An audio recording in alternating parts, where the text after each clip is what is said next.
And what I said back to this professor is, hey, if I was around during Nazi Germany, it doesn't matter where I was, and somebody who was supporting Hitler, like let's say I was on a podcast, whatever the equivalent of podcast was in Germany in the 1930s, and a Nazi invited me onto their podcast, me as a Jew, I'm for sure saying yes.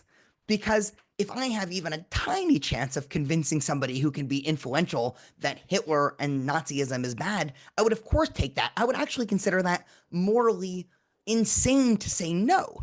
Because, again, the Nazis had all the power in the late 1930s and 40s, just like, in some sense, at least in America, general support for Israel has almost all the institutional power. So, yes, of course, I would engage with a Nazi in the 1930s. Now, I might not do it now, right? If a neo Nazi invited me onto their podcast in the year 2025 and wanted to relitigate, was Hitler right or anything like that, that I would say no, because again, the neo Nazis have very little institutional power. So, why would I, give this person the tiny amount of legitimacy by, me going on their podcast and them saying, hey, I have this debate with a, rabbi and Jewish professor, blah, blah, blah.